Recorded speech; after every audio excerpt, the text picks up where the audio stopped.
시편 78편 5절부터 8절 구약 859쪽 같이 읽겠습니다.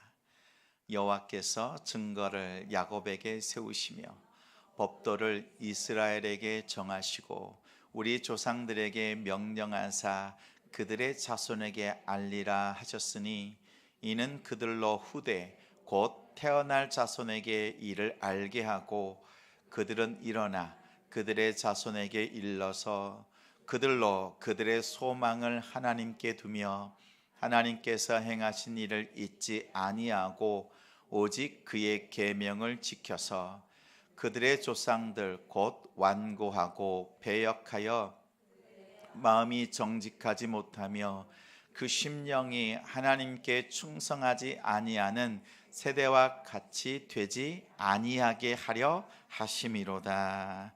아멘. 부모답게 믿음을 전수하라.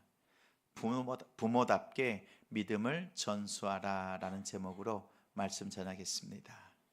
오늘은 부모 주일로 하나님께 예배합니다. 우리 자녀들, 하나님께서 나에게 맡겨주신 자녀 잘 양육하는 부모가 되어야 되겠습니다. 또한 우리 역시 하나님 아버지를 나의 부모, 나의 아버지라 모시며 예배합니다. 그래서 우리 진정한 우리 아버지가 계심을 기억하는 주일이 되기를 소망합니다. 오늘은 특별히 우리 교회에 어르신들이 있어요. 60세 이상 되시는 우리 어르신들께 카네이션을 달아드렸어요. 우리 큰 박수로, 우리 존경의 박수로 함께 하겠습니다.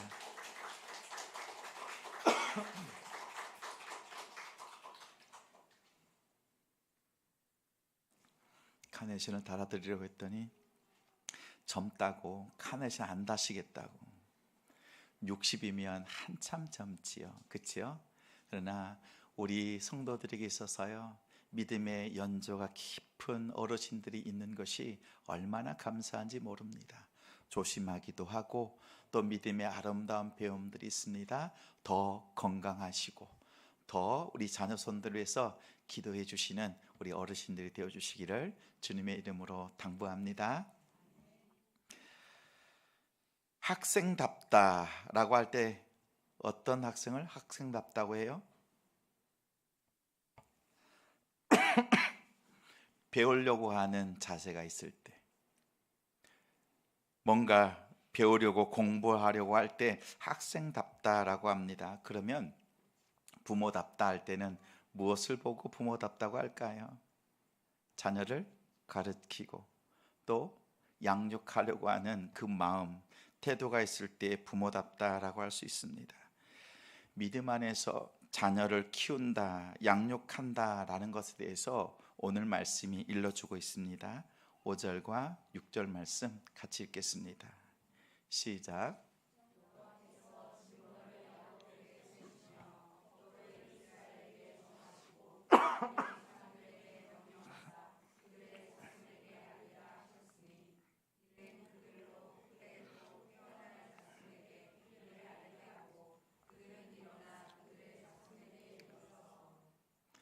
하나님께서 말씀을 통해서 부모 세대에 명령하셨어요.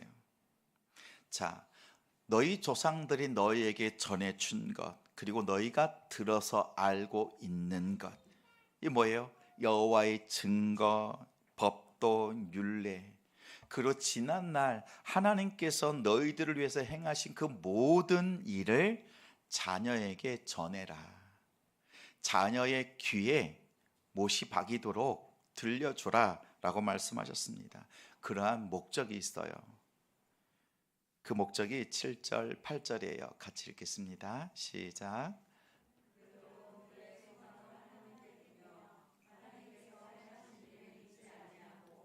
오직 그의 계명을 지켜서 그들의 조상들 곧 완고하고 패역하여 그들의 마음이 정직하지 못하며 그 심령이 하나님께 충성하지 아니하는 세대와 같이 되지 아니하게 하려 하심이로다. 사랑하는 성도 여러분, 우리 자녀들은 하나님께 소망을 두고 하나님이 하신 모든 일들을 기억하고 그리고 하나님의 계명을 지켜서 하나님께 충성하는 자녀 세대를 세대로 양육합시다. 그리하여서 하나님이 주시는 은혜와 복을 온전히 충분히 누리는 다음 세대가 되기를 소망합니다. 하나님께 충성한 자녀에게, 하나님께 충성하는 가정에 하나님의 은혜와 복이 있습니다. 한 번 더 말씀드려요. 하나님께 충성하는 자녀, 충성하는 가정에 하나님의 은혜와 복이 있습니다. 하나님, 아니 목사님, 저도 그러고 싶어요. 우리 자녀들에게 믿음을 잘 전수하고 정말 좋은 믿음으로 우리 자녀들이 성장하길 바랍니다. 두말하면 잔소리입니다. 그렇지요. 그러나 우리 마음속에 이 마음이 있어요. 그러한 바람이 있는데 어떻게 우리 자녀들을 믿음으로 양육하느냐라는 거예요. 우리의 질문은 여기에 있어요. 그 간절한 바람이 있는데 어떻게 그렇게 믿음을 전수해 줄 수 있는가라는 거지요. 오늘 말씀에 시편 78편에 기록한 이 시와 노래를 기록한 이 저자도 같은 고민이 있었던 거예요. 그러면서 이스라엘의 지나온 역사를 돌아보면서 믿음을 전수하는 그 비결 하나를 가르치고 있습니다. 가르쳐주고 있어요. 그것을 배우고 우리 가정 속에서 실천하기를 바랍니다. 오늘 우리가 8절까지 읽었죠. 9절부터요 마지막 절까지 읽으면 이런 내용입니다. 하나님께서 홍해를 가르셨다. 그 홍해를 가르시고 마른 땅을 건너게 하셨다. 구름 기둥, 불 기둥으로 지켜주셨다. 그리고 배고플 때, 목마를 때 반석에서 물을 내셨고 만나와 메추라기로 공급해 주셔서 어떠한 단 한 사람도 굶주림 사람이 없도록 하나님께서 역사하셨다라는 것입니다. 9절부터 하시는 말씀이요, 하나님께서 하신 일이에요. 하나님께서 은혜로 베풀어 주신 일이에요. 이스라엘 백성들이 한 일이 하나도 없습니다. 그런데 하나님의 은혜, 하나님의 역사가 이스라엘의 역사에 차고 넘칩니다. 그런데 놀라운 것은 오늘 시편 기자가 하는 말이요, 그렇게 하나님의 은혜가 차고 넘치는데 모든 것이 하나님의 은혜임에도 불구하고 이스라엘 백성들은 너무나 쉽게 은혜를 버렸다. 그 은혜의 장소를 쉽게 떠나버렸다라고 말합니다. 하나님께서 애굽에서 구원해 주신 그 구원의 은혜의 은혜가요, 그 잉크가 마르기도 전에 구원의 노래는 사라지고 원망과 불평했던 것이 지난날 이스라엘의 역사입니다. 여러분 어떠세요? 우리도 그러지 않아요? 하나님 앞에 믿음으로 살고 싶은데 하나님께 받은 은혜는 많고 큰데 어느 순간 보면 하나님의 은혜가 내 삶 속에 보이질 않아요. 하나님의 은혜가 보이지 않아요. 그래서 원망과 불평이 내 안에 자리 잡고 있는 것을 우리는 심심치 않게 경험합니다. 그 크신 하나님의 은혜를 경험하고도 어떻게 하나님을 떠날 수 있는가? 이것이 78편의 말씀이에요. 하나님의 은혜가 없어서가 아닙니다. 하나님의 은혜가 부족해서도 아닙니다. 그 이유는 한 가지예요.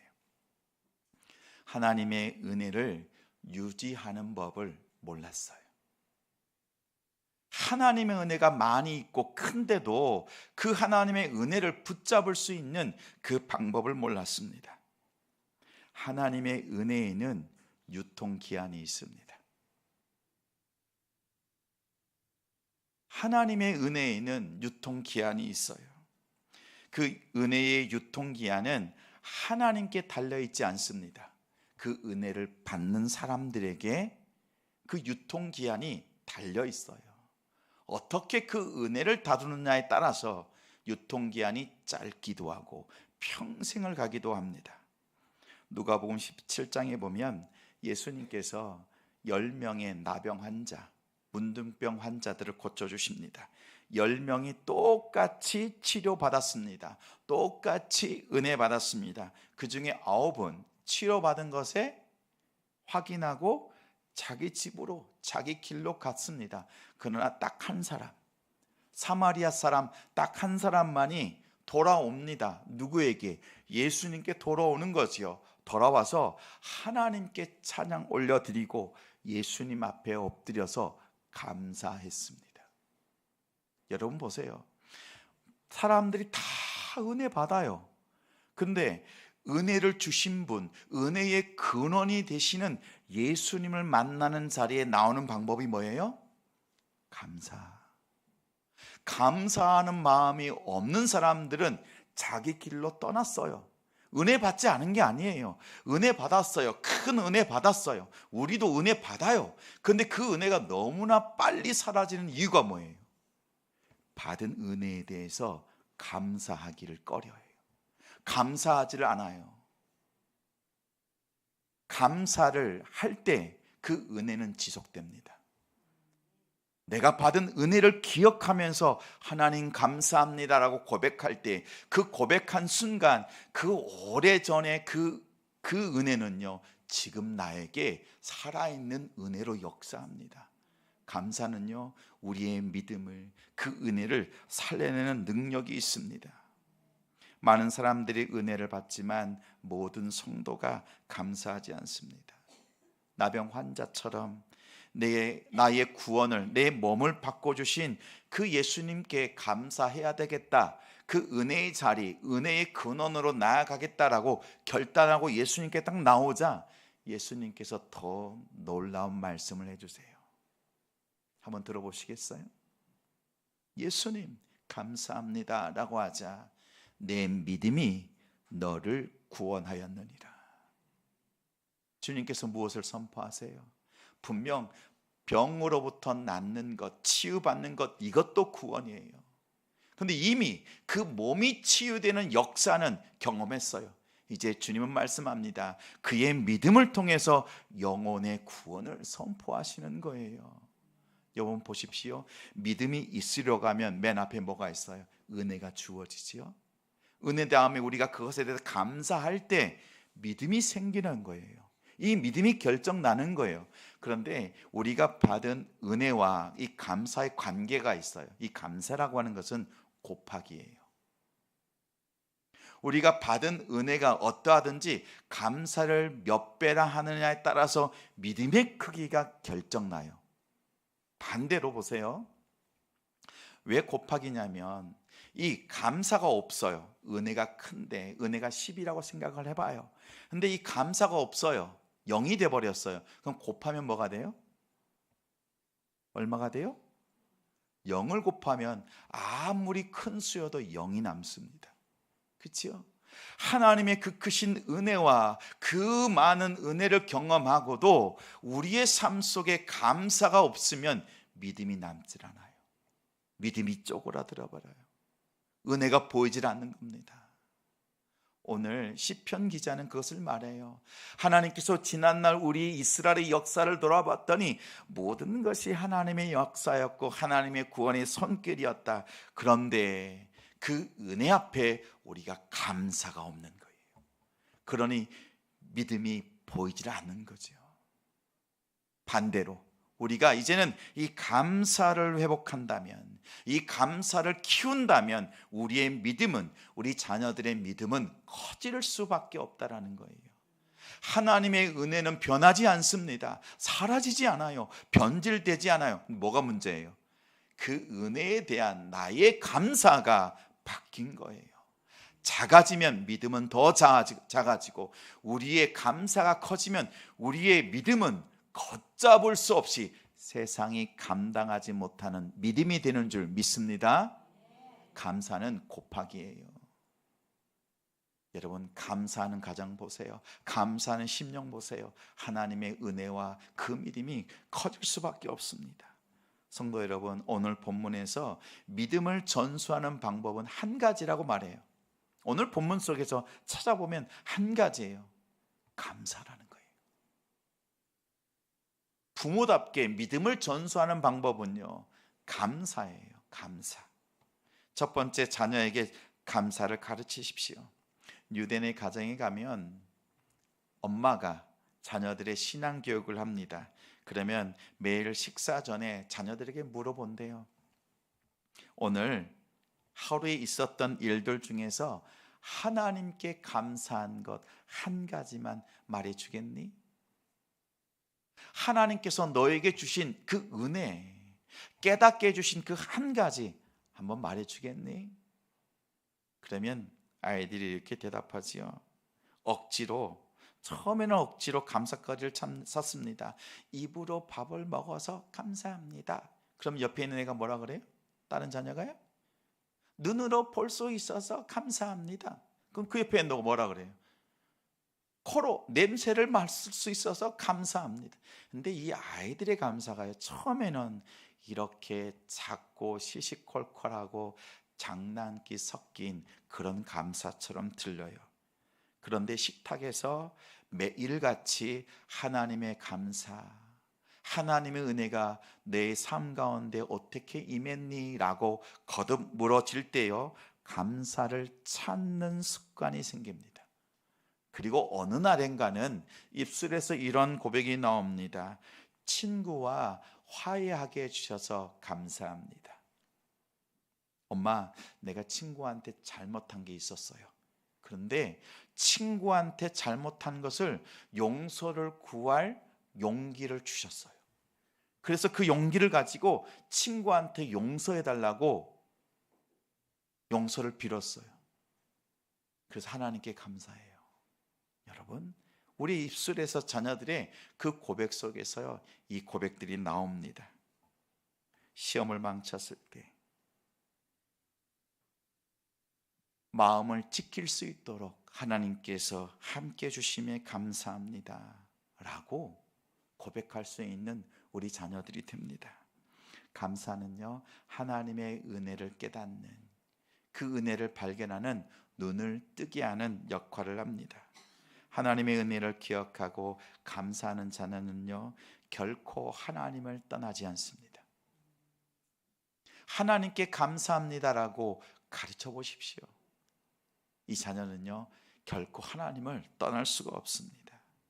하나님께 받은 은혜가 아무리 크다 하더라도, 아무리 많아도 감사하지 않잖아요.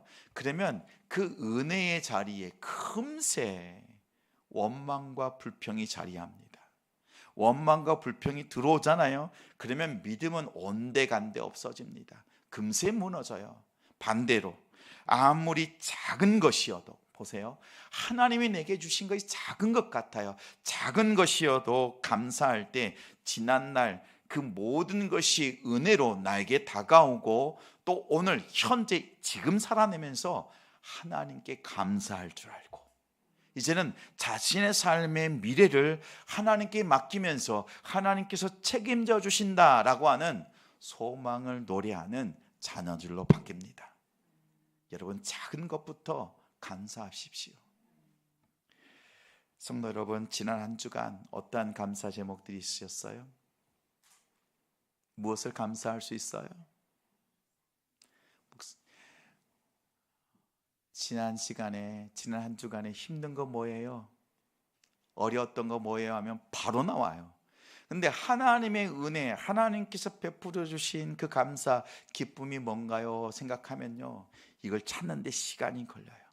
우리의 연약함이지요. 근데 우리의 예배를 드릴 때마다, 저 문을 들어올 때마다 우리 성도들 기억하십시오. 오늘 내가 하나님 앞에 감사로 예배하리라. 어떠한 감사든, 작든 크든 어떠한 모양으로든지 하나님 앞에 감사하리라. 이 감사를요, 우리의 자녀들이 배웁니다. 혹여라도 오늘 예배드리러 올 때 감사의 제목을 내가 마음속에 준비하지 못했다면, 오늘 예배 마치고 돌아설 때, 이 자리를 일어설 때요, 하나님 앞에 감사해야 되는 그 기도의 제목들을 낱낱이 하나님 앞에 고백하고 일어서는 이 예배 시간이 되길 바랍니다. 우리의 이 작은 감사로요, 우리의 삶이 바뀝니다. 자, 두 번째는 우리가 한 번만 감사하는 것이 아니라 거듭 감사하는 것을 자녀에게 가르쳐 주십시오. 감사인데요, 한 번 감사가 아니에요. 거듭 감사하는 거예요. 이 거듭 감사라는 것이 하나님이 이런 A라고 하는 감사 제목도 감사하고 또 B라는 것도 또 감사하고 이러한 감사도 있지만 하나님이 먼저 보내주신 그 감사로 한번 감사했어요. 그런데 또 감사한데 뭐예요? 그때 주셨던 그때 받은 은혜를 또다시 감사하는 거예요. 거듭 감사하는 거예요. 반복해서 똑같은 일에 과거의 일을 놓고 하나님 앞에 감사하는 겁니다. 여러분, 이 감사를 한 사람이 많지 않습니다. 주신 것마다 놓고 감사하지만 이전에 받은 그 은혜를 또 들추어서 하나님 앞에 감사하는 성도 없습니다. 저는 우리 성도들이요, 이 거듭 감사하는 거, 반복 감사하는 자리까지 나아가길 바랍니다. 은혜는 물에 새기고 원망은 돌에 새긴다, 이런 말이 있지요. 받은 은혜는 쉽게 잊어버리면서 물에 새긴 것처럼 금세 잊어버리면서 섭섭한 거, 상처받은 거, 이것은요 돌에 새깁니다. 이것이 우리 인생의 연약함이에요. 우리의 그렇게 행하고 있습니다. 그러나 성도는 하나님의 은혜는 돌에 새기고 원망은 물에 흘려보낼 수 있는 우리 성도들이 되시길 바랍니다. 받은 은혜와 사랑은요 계속 들춰내는 거예요. 그때 저를 도와주셨지요. 그때 하나님께서 함께 해주셨죠. 그때 하나님께서 피난처가 되어주셨죠. 그때뿐만 아니라 지금도 그 은혜를 들춰내면서 기억하는 거예요. 그러면서 감사하는 거예요. 이게 거듭 감사, 또 반복해서 감사하는 것입니다. 여러분, 은혜는요 우리 마음판에 새기는데요 한 번만에 마음에 새겨지지 않아요. 말씀의 정을 들고 거룩한 망치를 들고 망치로요 우리 마음판을 새기는 거예요. 하나님께서 나를 도와주셨던 그 일을 기억하면서 내 마음에 이것이 하나님의 은혜였다, 하나님의 사랑이었다, 하나님의 인도하심이었다라는 것을, 그 감사를 계속 새기는 거예요. 그러면 어느새요 내 안에 하나님을 향한 은혜와 감사, 그 믿음이 커져 있어요. 저는 기억나는 우리 성도의 감사의 제목이 있습니다. 헌금이 드려져 있고 또 감사 봉투가 있었어요. 그런데 감사 봉투에는 이렇게 기록되어 있는 겁니다. 구원해 주신 하나님께 감사합니다 라는 한 줄이었어요. 그 다음 주에도 구원해 주신 하나님께 감사합니다 라는 거지. 그 다음에도 거듭거듭 기록되어 있는 그 감사의 제목들은 구원해 주신 하나님께 대한 감사였어요. 저는 그 봉투를 들고 기도했어요. 그리고 생각했어요. 이 성도가 어떠한 마음으로 이렇게 하나님 앞에 헌물을 드렸는가 생각했습니다. 생각하며 떠오른 것은 한 가지예요. 우리 성도들이 나를 구원해 주신, 죄에서 내 영혼을 구원해 주신 하나님의 크신 은혜를 매 주마다 다시 들춰내면서 다시 감사하면서 마음판에, 그리고 어디에요? 십자가에 그 은혜를 감사로 새기고 있다, 이것을 생각하지 않을 수 없었습니다. 잘하고 계시는 거예요.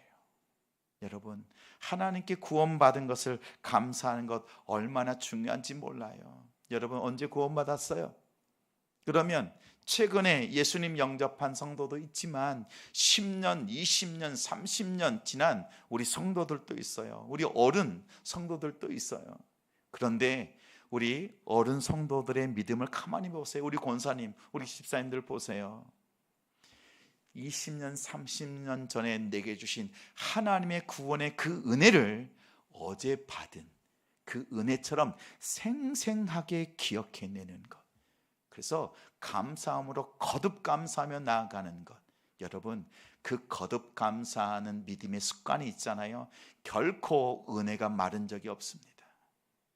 하나님의 은혜는 변함이 없고 변질되지 않아요. 우리가 하나님 앞에 어떻게 감사하느냐에 따라서 믿음의 결과가 달라진다고 했지요.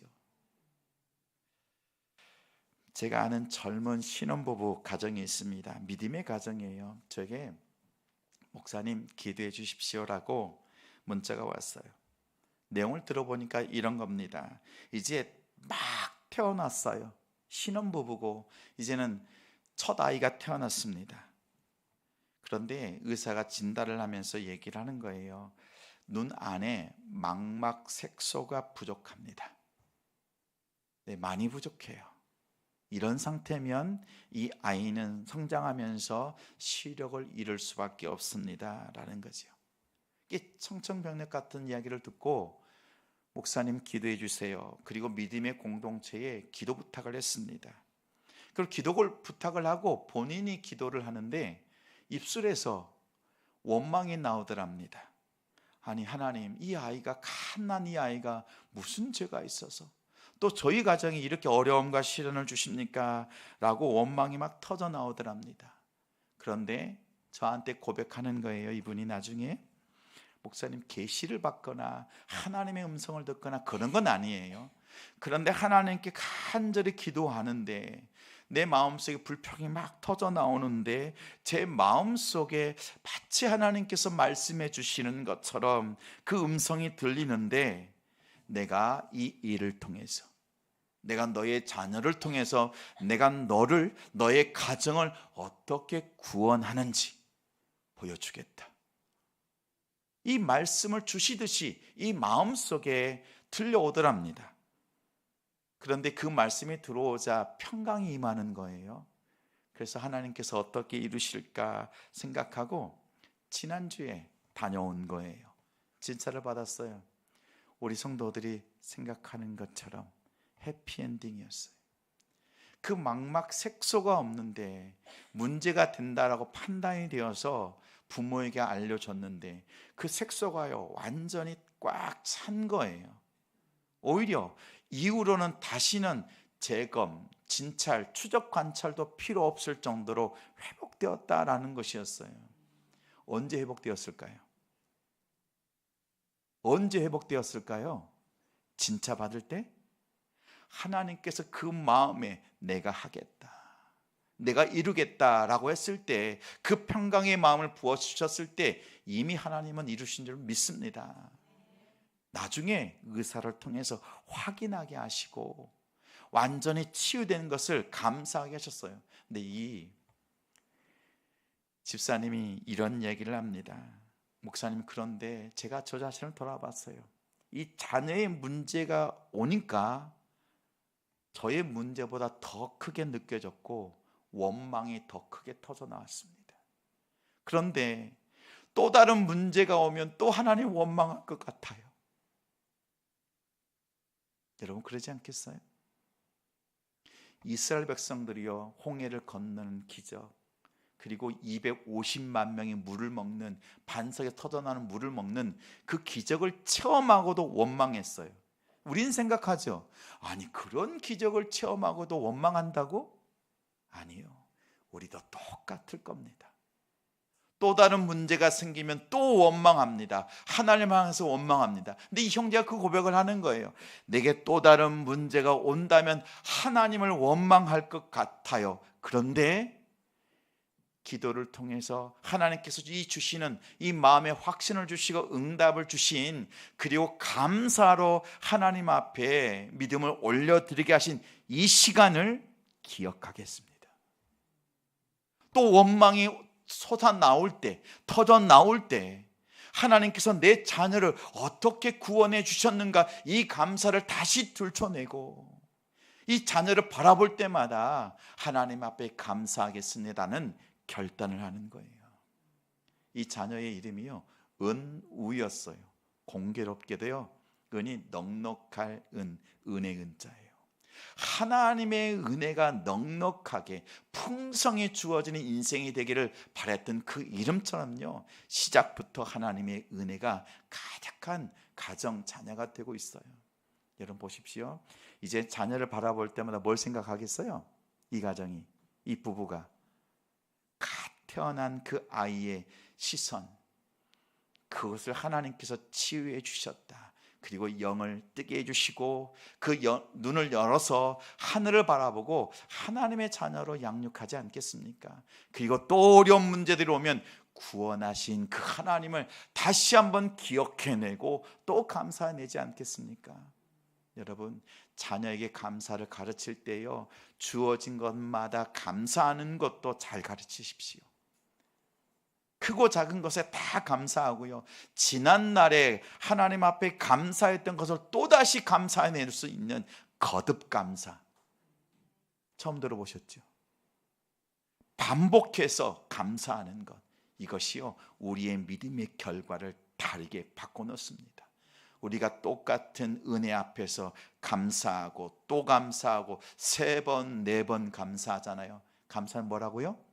곱하기라니까요. 우리의 믿음은요 3, 4배 커지는 거예요. 우리 자녀들이요 우리 부모를 통해서 배웁니다. 완벽한 부모를 찾을 수 없고 또 완벽한 부모를 구하지도 않습니다. 하나님의 은혜를 기억하면서 그 은혜를 찾아내는 부모가 필요한 세대입니다. 실패 속에서도 하나님께 감사할 줄 아는 부모, 문제 속에서도 감사거리를 찾는 부모, 눈물 속에서도 하나님께 감사합니다라고 부르짖는 부모, 그러한 부모를 자녀들은 기대하고 있습니다. 우리 자녀들이요 그러한 하나님 앞에 감사하는 또 거듭 감사하는 것을 배우는 우리 자녀들이 되도록 가르치고 양육하는 우리가 되길 바랍니다. 하나님께서 가장 섭섭하신 게 그거예요. 하나님께서 베풀어 주신 그 은혜를 베푼 것, 그것은 아깝지가 않아요. 모든 것을 다 주시니까요. 심지어 아들까지 내어주시는 분이 하나님이시잖아요. 아들을 십자가에 내어주신 것 아깝지 않아요. 근데 그 구원의 십자가를 바라보면서 감사하지 않는 인생, 감사하지 않는 가정, 하나님께서요 안타까워하시는 거예요. 오늘 시편 기자는 그것을 노래하고 있습니다. 그리고 말미에 하나님을 향하여서 구원을 노래했던 유다 지파의 다윗, 그리고 다윗을 통해서 오시는 예수 그리스도를 바라보게 하고 있습니다. 성도 여러분, 기억하십시오. 자녀에게 반드시 감사를 가르치십시오. 오늘 집에 돌아가서 또 자녀들, 또 가족들 함께 모였을 때 물어보십시오.